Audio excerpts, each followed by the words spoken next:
Hey, hey, hey! So we are back for another book review, and today is probably the queen mama of all book reviews, because today we are reviewing the fifth and currently final book in the A Court of Thorns and Roses series, excuse me, A Court of Silver Flames by Sarah J. Maas, whatever, don't care, it doesn't matter how you pronounce her name, she's still an excellent author, okay? So I highly encourage you to check out this series. It's like a fantasy romance, but there's a lot of action and stuff in it too.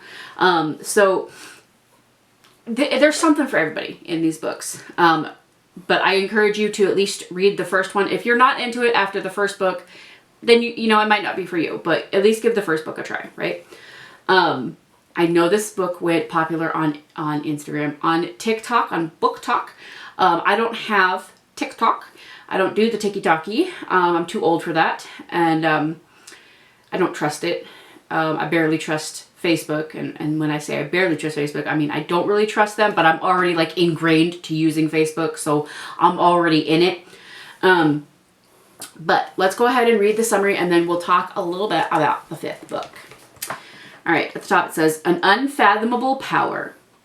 Nesta Archeron has always been prickly, proud, swift to anger, and slow to forgive. And ever since being forced into the cauldron and becoming High Fae against her will, she's struggled to find a place for herself within the strange, deadly world that she inhabits. Worse, she can't seem to move past the horrors of the war with Hybern and all she lost in it. Excuse me. It's late. The one person who ignites her temper more than any other is Cassian, the battle-scarred warrior whose position in Rhysand and Feyre's night court keeps him constantly in Nesta's orbit. But her temper isn't the only thing Cassian ignites. The fire between them is undeniable, and it only burns hotter as they are forced to work closely together. Meanwhile, the treacherous human queens who returned to the continent during the last war have forged a dangerous new alliance, threatening the fragile peace that has settled over the realms. And the key to halting them might very well rely on Cassian and Nesta facing their haunting pasts. Against the sweeping backdrop of a world seared by war? Yes. Sorry, I don't have my glasses on. And plagued with uncertainty, Nesta and Cassian battle monsters from within and without as they search for acceptance and healing in each other's arms. So, the first thing I will tell you about this book is that this book is more about Nesta. Feyre is in this book. Feyre and Rhys are in this book, but they are kind of secondary characters. I would say they're minor characters. They're secondary characters. The main characters of this book are Nesta and Cassian. The biggest one being Nesta. So you really get inside Nesta's head. And I think, you know, in previous books, we had maybe one or two glimpses of Nesta, whereas we had more of Elaine, because Feyre was the main character. And so we heard a little bit more from Elaine and learned about her. This book is all about Nesta, okay? And her process as she comes to terms with her father's death. That's a big issue in this book. So I think if you're dealing with the loss of a parent, this book could provide some insight to that. Like, I'm not going to tell you this book's going to tell you how to heal, but she's dealing with that throughout this whole book. And like the insight she has about why she's grieving him and the way that she's grieving him and things like that are actually very, very, they're very deep. You know, they're very, very deep. And I feel like they're very psychological in nature, and it did make me think, like, you know, I have the luxury. I haven't lost a parent yet. My husband, both of his parents have already passed away. And so I'm, you know I'm not the only one, but my parents are still married, still together, still alive. So I can't say that I completely relate to this. But losing Jason's mom, we were pretty close to her. I mean, you know, as close as we could be when we live 16, 17 hours away, you know, but this book has a lot of that in it. So like, if that's something that you struggle reading about, there are going to be certain parts of that. There's a lot of sexualness in this book, a lot of it. In fact, my husband remarked to me, because we listened to it on Audible, and he was like, "This is not young adult, because there's some vulgarity. There's some descriptiveness in here, some graphic sexual encounters." Now, most of them are consensual. I think there's some attempted sexual assault, but that's kind of through the whole book, and I think that that's, you know, illustrative of the world we live in. Like, you know, most of the people that live in this world are good people, and they're not going to hurt you, and they're not out to hurt you, and they, you know, they are good people, or at least moderate people that won't do that. But then there are a few really, really bad people who, given the chance, the slightest opportunity, they're going to do it. So that exists in this book and in this world too. I try not to give too many spoilers away when reading this book, or when reviewing these books, because I really want you to read it for yourself and kind of, I don't want to ruin the book for you. And I feel like some of the things that happen are very, very shocking. Some of the things that I really want to tell you, I can't tell you, because it could ruin the book for you. I did go, and I didn't read like a summary of the book, but I did read what people said about the end of the book, and they're like, "Oh, it was so sad, like I cried." It is absolutely tragic. The end of the book, surprisingly, I didn't start crying, but I did at the end of Wings and Ruin, like when Rhysand passed away so that the cauldron could be remade, and when, you know, Feyre was suffering with that loss, like that hurt. Like I cried for that. Listening to it and reading it, I will say that reading it, you get a lot more out of it. When I read the book, it hits you and you're like, "Oh my gosh." And then when you listen to it, the impact just isn't as strong. It's just not as strong. You know, things are, and I don't know if that's because of who is vocalizing it, which I thought that everybody that read these books, I thought they did a pretty good job. You know, and there's some of them that go into different voices for different characters, and of course that helps too, and that adds to the story. But it's just something about it.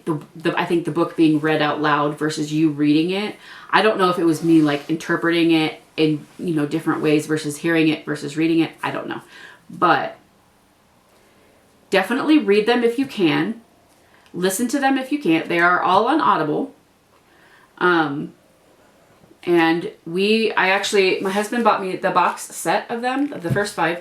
There has been word that the author, Sarah J. Maas, is doing another book in this series, and she has hinted that it will be about Elaine.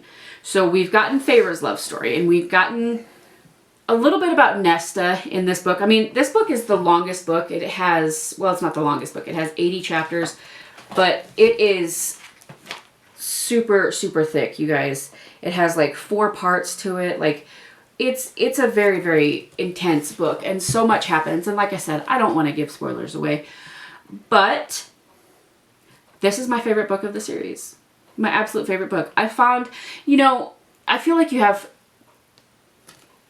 predispositions to certain people, or you have an idea of who people are, you know, in books and things like that, and characters, and you're like, you have the way that they're written or described, you know, you get an idea of who they are, and you just, sometimes you write them off. And this book really went into depth about Nesta and about her life and how she thought about certain things and kind of why she thought what she did about certain things. And it was very interesting to me. It's all very psychological, and I think that's probably why it interested me. But this is my favorite book. And I found that I really relate to Nesta in a lot more ways than I thought that I was going to. You know, you're reading the first 4 books, and they're in Feyre's perspective. And you come to love Feyre, of course. And, you know, Elaine. I mean, you learned about Elaine and Nesta, but, like, it's not the same thing. And so, you know, to hear it from Nesta's point of view and to kind of see things from her perspective, it was very enlightening. She has some very, very big issues, and I'm excited to see where the series goes from here. Obviously, I don't think this will be the end of Nesta. I think Nesta will because if the next book is about Elaine, then of course Nesta's going to be in there. Of course Feyre's going to be in there. You know, a lot of them are going to be in there too. But it'll be interesting to see where the storyline goes and how Nesta grows and evolves and changes, and you know, will she grow for the good or for the bad? I mean, Nesta is also one of those people who I feel like she's not good or evil, she just is. And that's not to say that she's just out for herself. It's to say that she has in her mind what she thinks is right. And if you agree with that, then, you know, you might think she's a good person. But if you disagree with that, you might think she's a bad person. But it's like, she's not either good or bad. She just is. And she feels very strongly about whatever she feels things about. You know, it's a very strong emotion. Or no emotion at all. Like, there's no real middle ground with her. And I think I can relate to that quite a bit. But I give this book 5 out of 5 stars. Highly, highly, highly recommend it. If you haven't read this book series yet, please go grab it. A Court of Thorns and Roses is the first one. I found mine at my local library. They're all over Amazon. It's all over the internet. Sarah J. Maas. I don't know how to pronounce her name. I probably should learn. Probably has her own website where you can order it from. I'm not exactly sure.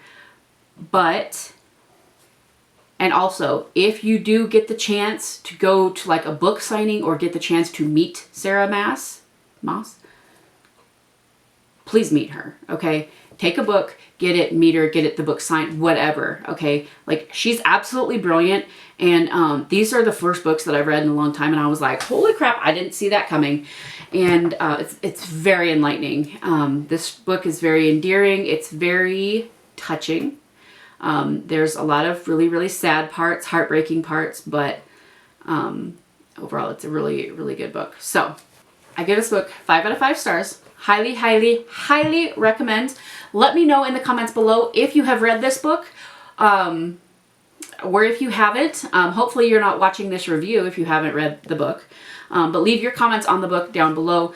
Whether you liked the series or not, if you've read it and you have thoughts on it, please leave them in the comments below. Let's talk about it. Let's have a discussion about it. If you are curious to know how I really feel about the book, if you're curious to know more, I do have a blog in which I review books that I read, and I've reviewed all of these books, and I go into way more detail on my thoughts and opinions and different things from the book in that blog, and it's on my website, which is beautifullyfearless.com. So you can go check that out. But yeah, like this video if you like this video, subscribe if you haven't already, ring that bell icon to get notified whenever I upload a new video, because you never know what kind of content's going to pop up over here on this channel. I thank you all so much for watching. I love you all very, very much, and I will see you in the next one. Bye!